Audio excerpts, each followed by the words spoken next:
Yo, what is up guys, Genius X here, and today we have our CGBA draft analysis, and as you can see on the screen here, I here have my 11 Pokemon that I drafted for my newest league that I've joined, which is the CGBA.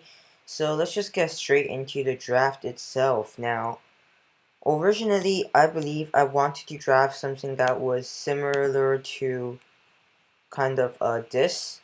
The first one you see right now, the Manaphy, Pinsir, Kyurem, Infernape, Crocodile, and all that. And then uh, it was pretty similar to this, but in the end, I decided sorry.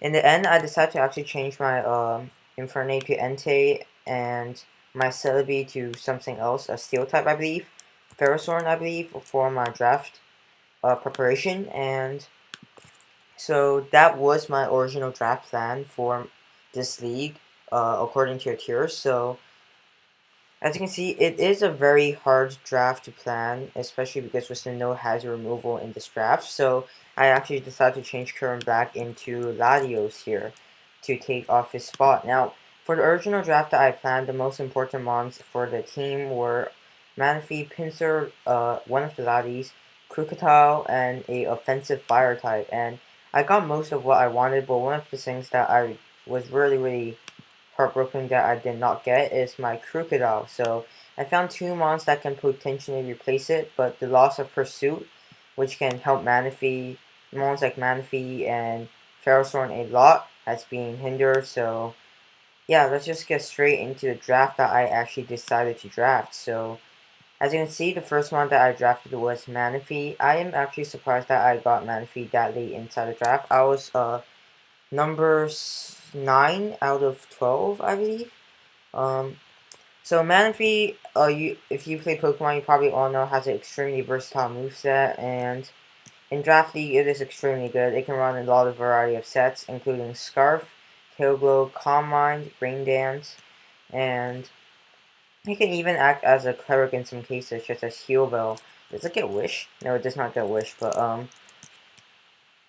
it also gets a lot of interesting moves such as Heart Swap, which can be countered, which can be used as a counter for monsters such as Reuniclus, which normally set up Calm Minds on Manaphy, or like Clefable, like Sword Power, Calm Mind Clefable is a thing, and you also get interesting moves such as let's see here. You get Toxic, you get U-Turn, which is really interesting. I've used U-Turn Manaphy before, but obviously you don't really want to pair off U-Turn with like Tailglow or something, because that contradicts each other.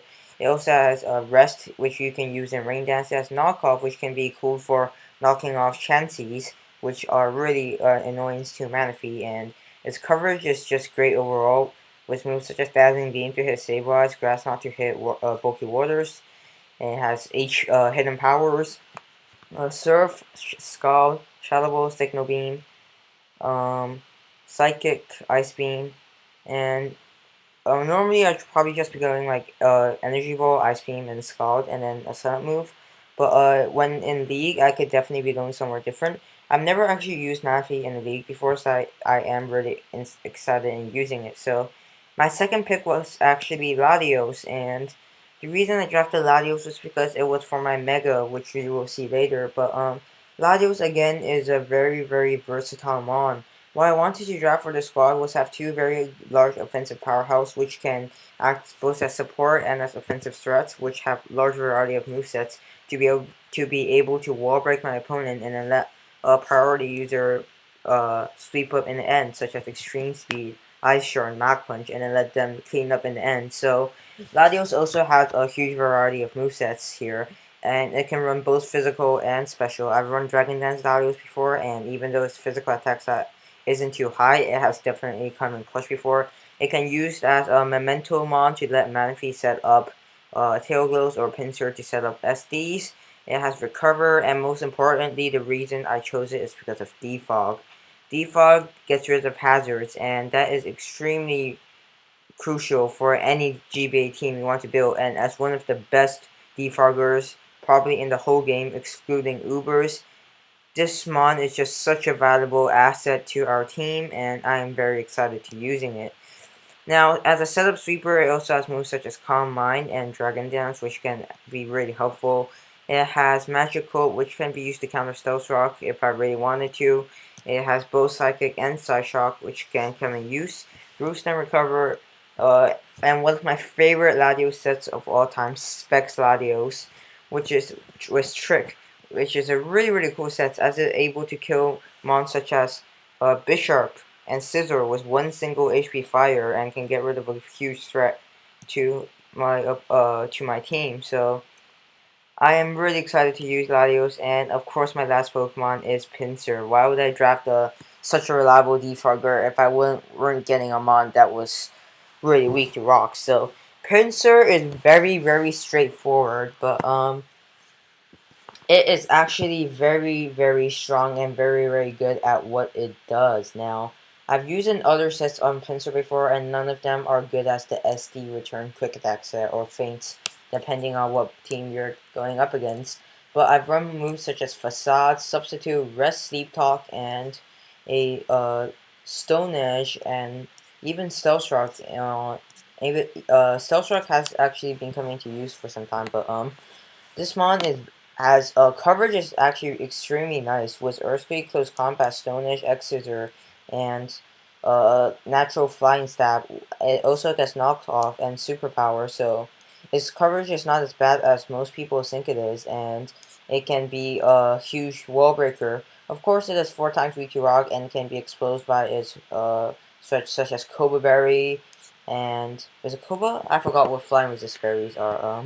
Cobra Berry and Focus Sash and all that good stuff, but this is just such a good mon that it just does its job so well that it's just hard for it not to do work unless you're facing off against HO that every mon is faster than it. So moving on to our next pick, we have Ferrothorn, and Ferrothorn is a really interesting mon. Like I said, is pretty one-sided, just like Pinsir, but its ability to set up both rocks and spikes just gives me so much more space to do whatever I want with my other members of the team. It also gets a variety of movesets such as Yellow Color. It also gets Yellow Color, Iron Head, Gyro Ball, Knockoff, Leech Seed, Power Whip. If I'm really crazy, I can run Rock Polish Sweeper Set or Explosion. Source Dance, Rock Polish, Dual Dance, although I doubt even at +6 it wouldn't outspeed anything, uh, reliably, so, nothing really much to say about Ferrothorn. I can run a Curse set, and Endeavor is actually really cool, because, the combination of Endeavor and then Iron Bobs can be actually extremely cool for taking out a opponent.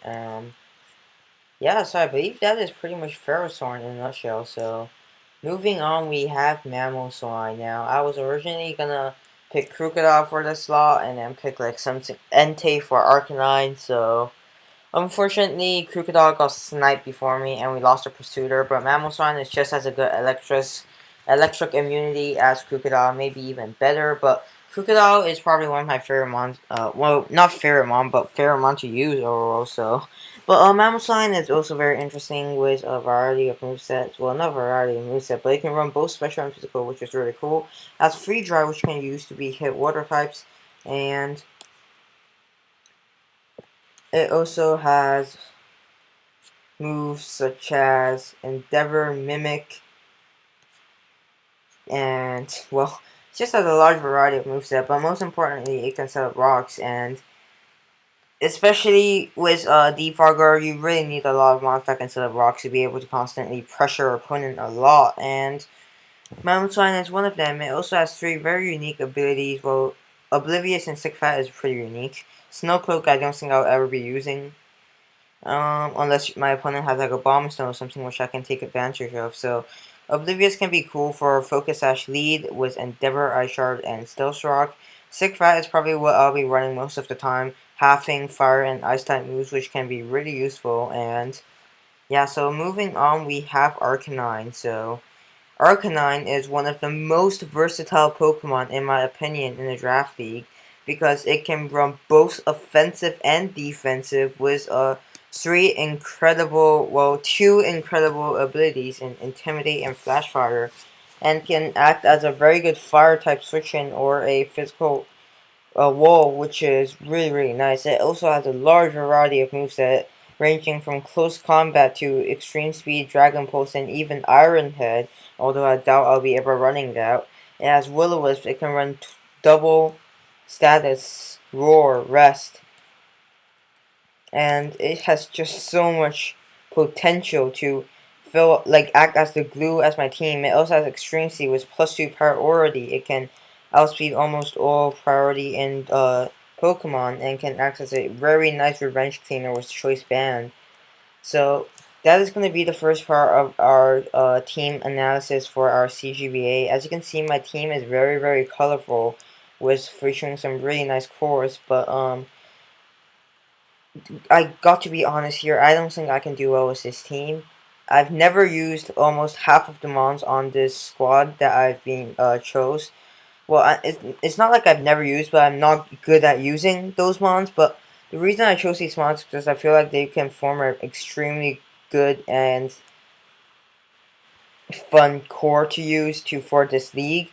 And yeah, I'll be posting my second part of my draft analysis probably in less than 24 hours, so definitely keep an eye out for that. And that is going to be our first part of our draft analysis. To summarize it up, we have 6 extremely good mons for our first 6 picks.